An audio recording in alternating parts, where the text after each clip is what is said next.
Hello guys, welcome to my YouTube channel. Don't forget to subscribe, like, and share, and click the notification para updated po kayo sa lahat ng ating mga videos. That every meeting dito sa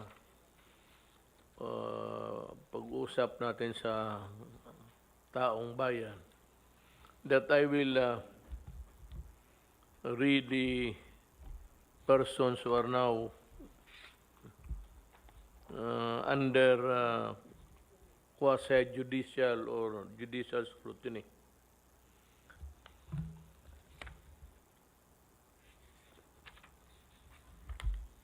Sa Bureau of Customs,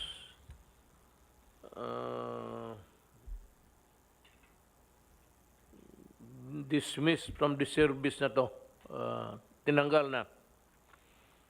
Lumuntod si Macabando, grave misconduct.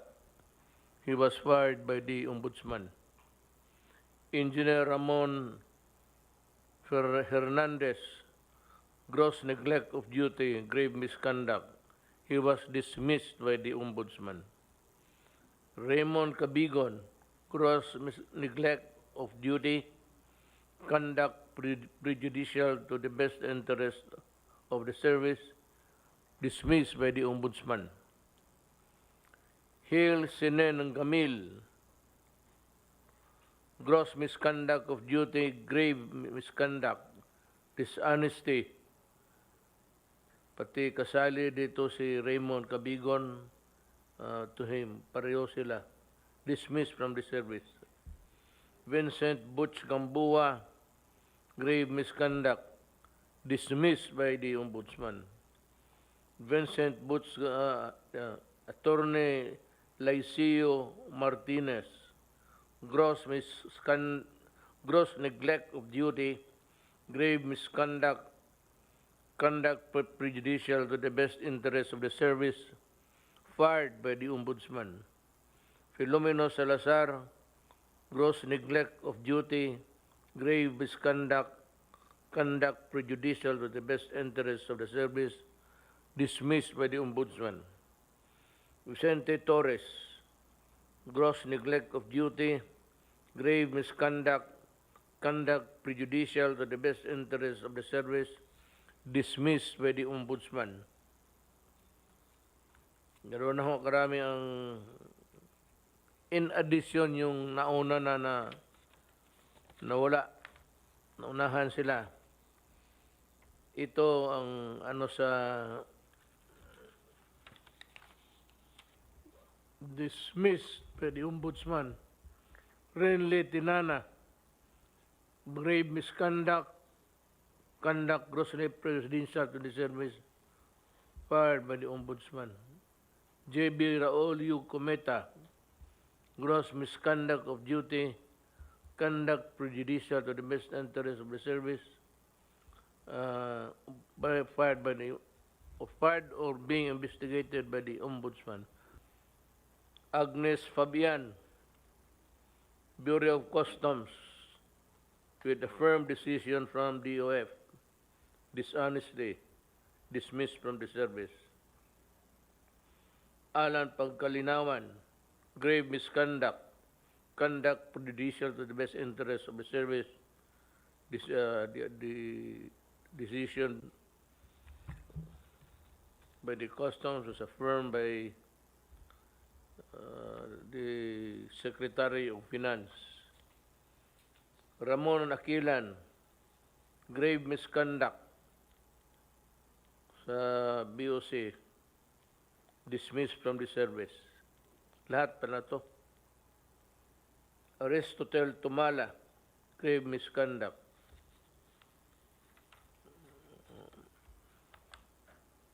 Itong iba,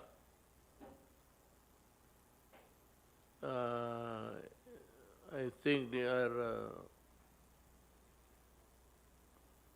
either dismissed or still being investigated. Pero basahin ko na lang. Jennifer Lagman, grave misconduct, investigated by the BOC Ombudsman. wala na to. Tomas Alcid, grave misconduct, ombudsman. Fahad Rashid Lukman, serious dishonesty, falsification of documents, pending ata ito sa Civil Service Commission or already dismissed. Suspended from service as penalty, Dante Baliva, grave misconduct, conduct prejudicial to the best interest of the service. Sa facing charges sa Bureau of Customs. Maria Rosario Acosta, neglect of duty, still with the adjudicating body sa Bureau of Customs. Nobel Carandang, gross neglect of duty with the Bureau of Customs. Dolores Domingo, investigated by the Ombudsman. Wala naman siguro. As of today, ganon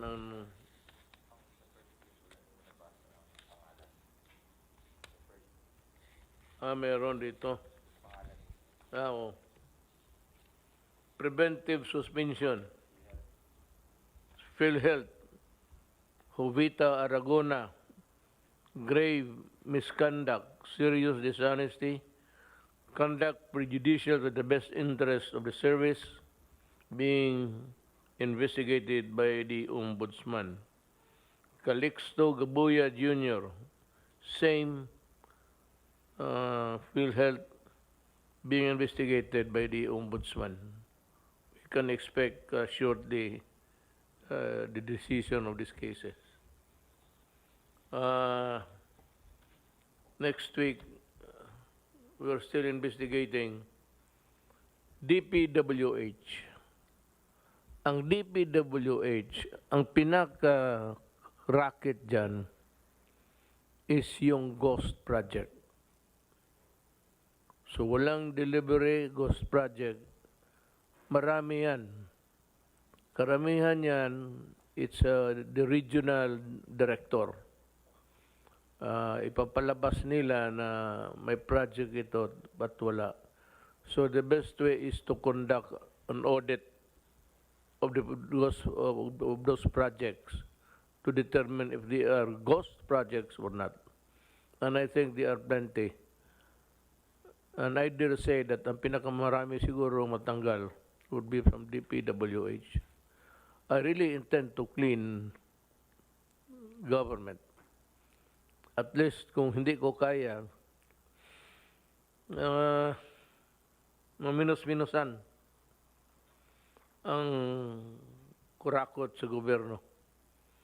Yan na lang ang konsuelo ng tao na mahuli at mapreso. But most of this, yung misconduct, actually, that's the administrative term. Pero kung sa tignan mo yan ang mga crime nila in the penal side, mga falsification yan, malversation. But dito sa limited kasi ang ground, pero just the same. Pag gross dishonesty, ganon yan. That's embezzlement. Ang pinakamarami, itong road right of way na hanggang ngayon, ewan ko kung ano nangyari. This was this scandal in somewhere in Cotabato. I remember it, but I am remembering it now. Tignan ko kung tanungin ko ang DPWH kung ano ang nangyari doon. Or I will have it re-investigated. Tapos yung sa itong mga karamihan ghost projects.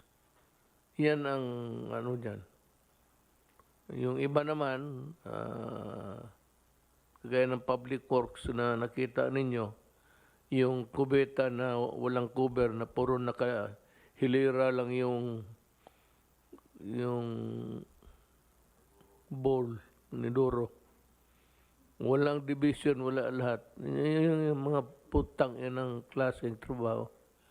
So yung balikan ko yon, I'd like to remind anybody sa DPWH who has had a participation there, being investigator or connected with the construction, you better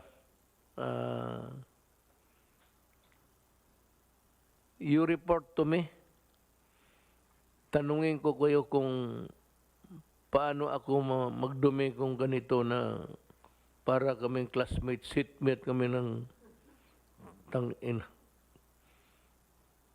Kalukuhan, kabastusan talaga. I'm sure, government will not allow that kind of project. No engineering in his department, engineering department, or the engineers themselves would be too crazy to do that. Yan ang mga project na siyaw-siyaw. Yung partial delivery or yung halos yan, ibigay sa iyo yung project na ganun. For the longest time, wala masyadong investigation dyan. Pero kayong may kasalanan dyan sa mga ganun, I advise you to resign now. Resign now. Kasi pagdating ng panahon, I will throw the book at you. Even the kitchen sink. Tsaka makita ninyo, you will be prosecuted administratively and criminally at walang patawaran dito. This is not the time for condonation or being basta yung pera ng tao. Ang ibang kasalanan, okay lang. Pero itong mga ghost project, mga project na wala dyan, mga karamihan yan, yung mga health centers, wala yan. Atip lang yan. Kung yan ang ginawa ninyo, that's short-changing government. You will go to jail for that. I have 2 years to do it and about 6 months to file all the charges. I'm sure that ang Sandigan Bayan would be kept busy hearing the cases. Yan ang ano ko sa inyo. Talagang walang galit ako sa inyo. Kayong na-dismiss, bagay lang. You should not anybody's fault but yours for committing graft and corruption. So with that, I'd like to bid good night, goodbye. See you next week. Mga kababayan ko, yun yung para sa araw na to. Baka hindi ninyo nakuha, ha? Isang tao lang ang mag-ano nito. But of course, mayroong task force. He has to consult the task force. And maybe the task force will review. But, sabi ko sa inyo, do not delay it. Do not sit on it. Itong mga papel na to. When it is given to you for review it in one night. Kung hindi ka na matulog, problema mo yan. Submit it a day or 2 days after. Do not delay those paperwork. Even sa takbo ng papel from the lowest papuntang secretary. Do not delay. You're only given days. I do not believe in hindi mo matapos ng 2-3 araw. Wala kang ginawa. I mean, you're doing nothing. You're just asked to comment or to give your advice. Do not go into other things which are not delegated to you. Magre-report lang po ako dahil sa Catanduanes po kami nag-press briefing kanina. Matindi po yung damage. Hindi po ako nakarating ng Yolanda, kayo po nakarating. So hindi ko alam ang comparison, pero from the air po talagang wala kayong makita na bahay na nag-survive. Walang puno na nag-survive talaga dahil yung bagyo po talaga, initial landfall, kasagsagan ng lakas niya, Catanduanes. Si Mayor Inday, my daughter, Opo. nag-ikot na. Opo, nagbigay nga po ng 1.5 million daw po si Mayor Inday doon sa Catanduanes, no? 1.5 million po. Galing ata sa Davao City po na donation. Binigay niya kay Governor Kua. Pero matindi po, mga 35,000 po ang pamilyang apektado. Sa bahay po, 10,000 po ang totally damaged homes, 19,000 partially damaged. Tapos ang evacuees po nila sa government center, 7,000 plus. Yung evacuees sa mga private homes ay 45,886. Report ko rin po na nakarating na po doon si Secretary Bautista. Meron na po tayo mga 10,000 na food packs doon. Hindi lang po dalawang C-130 ang binigay ng Air Force. Meron po 5 eroplano na nagsha-shuttle po dahil 2-3 araw po silang completely isolated. Sira po ang tubig, sira ang kuryente, sira po ang telecommunication. So nagkaroon po sila ng humanitarian flights. Pati tubig po, alam ko po, yung unang 2 flights ng C-130, tubig ang dala at saka pagkain.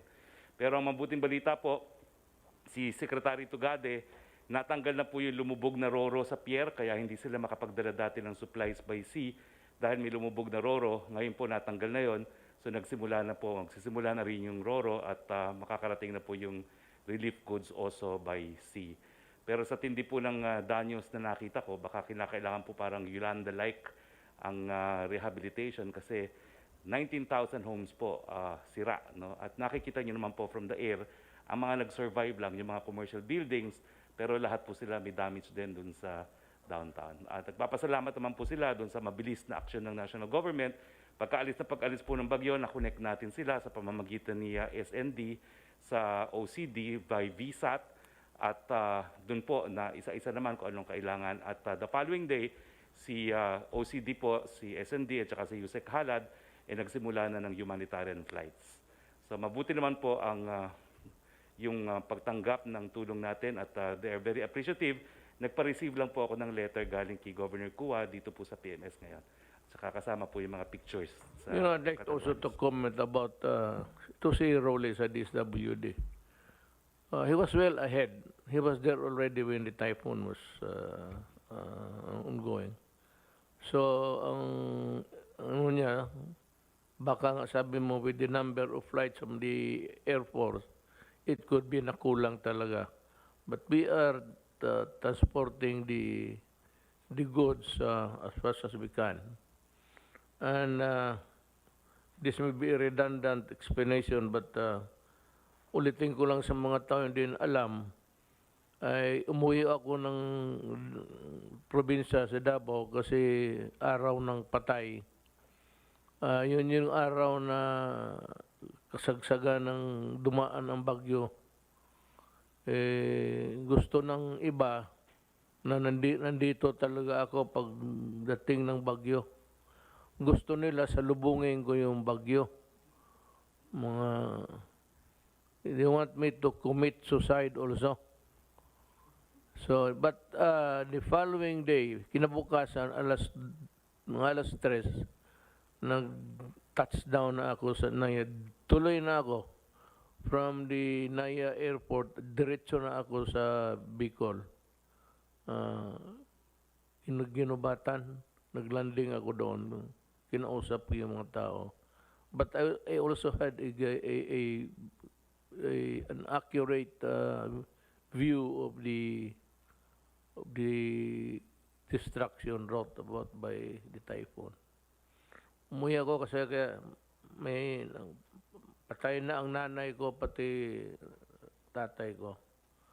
So, yung kayong gumadali, gusto ninyong wala kayong mapuntahan kung hindi magreklamo, magpatay kayo ng isang kamag-anak ninyo para pagdating ng All Souls Day na doon ka rin sa Lecheng Cemetery. Well, that's a tradition and of course an obligation for Filipino. Ganon tayo eh. Tayo lang naman. Tayo lang ang Basta yung, even in Christmas, there's no celebration. Those of you who have been to the United States, they do not celebrate Christmas. They celebrate, walang New Year, yung New Year yung sa Times Square, countdown, but yung ano nila is yung Thanksgiving ang sa kanila, hindi Christmas. Tayo lang ang Pilipino, blowout sa Christmas, blowout sa New Year, blowout, inuman dito, inuman doon, wala nang hinto. Tapos nagka-COVID, puta kayo pa ang galit. Let's see. Salamat po.